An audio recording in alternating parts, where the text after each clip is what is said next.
Vamos começar a conversar um pouco sobre a escalada de tensões comerciais entre as duas maiores economias do mundo, Estados Unidos e China. Se nada mudar até segunda-feira, as tarifas chinesas sobre 14 bilhões em exportações americanas vão entrar em vigor, e isso pode reacender uma guerra comercial em grande escala. O estopim dessa nova fase foi a decisão de Trump de impor um adicional de 10% sobre produtos chineses, e isso em um esforço para pressionar Pequim a tomar medidas mais duras contra a exportação de fentanil, um opioide que tem devastado comunidades nos Estados Unidos e no México. A resposta chinesa veio rápido. Pequim contra-atacou com tarifas de 10% a 15% sobre exportações americanas de energia e equipamentos agrícolas, com início previsto para essa segunda-feira.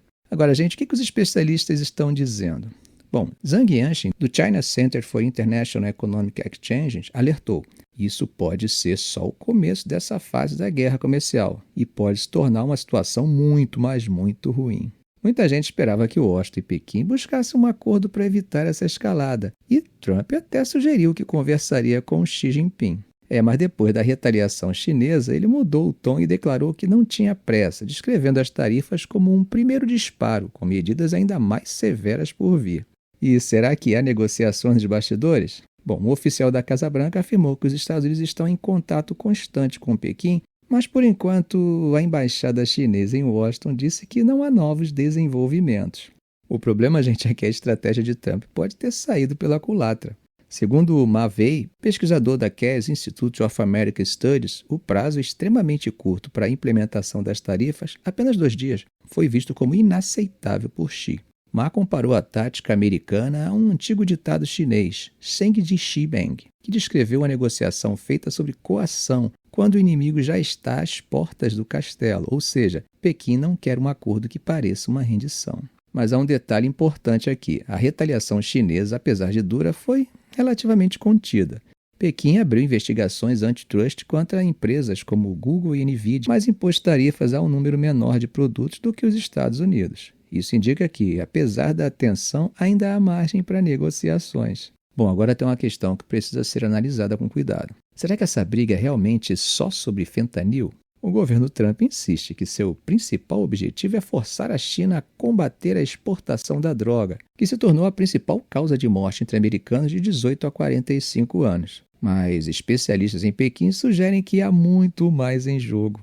John Gong, professor da University International Business and Economics, disse que o fentanil é uma questão que poderia ser resolvida facilmente, já que a China já tem colaborado nesse ponto. Então, qual seria a verdadeira exigência de Trump? Gong sugere que Washington pode estar pressionando por concessões em outros temas sensíveis, como a relação da China com a Rússia na guerra da Ucrânia, ou até mesmo a venda do TikTok para um comprador americano. E não para por aí. Na sexta-feira, Trump anunciou que revelaria novas tarifas recíprocas nessa semana, sem dar detalhes sobre quais países seriam atingidos. Além disso, o governo americano suspendeu temporariamente isenções tarifárias para importações de baixo custo da China, o que pode ser considerado um golpe direto contra plataformas como o Shein e Temu. Wendy Cutler, especialista em comércio e vice-presidente do Asia Society Policy Institute, acredita que a China vai adotar uma estratégia de espera. Diferente de Canadá e México, que buscaram resolver rapidamente seus conflitos comerciais com os Estados Unidos, Pequim provavelmente jogará no longo prazo, esperando para ver se os Estados Unidos intensificam ainda mais as tarifas.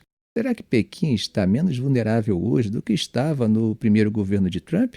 Alguns analistas acham que sim. A participação dos Estados Unidos no comércio chinês caiu para 15% no último ano, e muitas empresas chinesas já deslocaram parte de sua produção para outros países. Para Gong, a posição da China agora é algo como seja o que for, já que boa parte do custo das tarifas é repassado aos consumidores americanos. Mas será que essa tranquilidade resiste a uma ofensiva tarifária total? Alguns economistas alertam que se Trump implementar os 60% de tarifas que sugeriu durante sua campanha, o impacto vai ser brutal. Hui Shan, economista-chefe da China no Goldman Sachs, estima que a cada aumento de 20 pontos percentuais nas tarifas, o PIB chinês perde 0,7 ponto percentual de crescimento. Pequim pode tentar mitigar o efeito com desvalorização da moeda e pacotes de estímulo, mas o impacto ainda seria importante.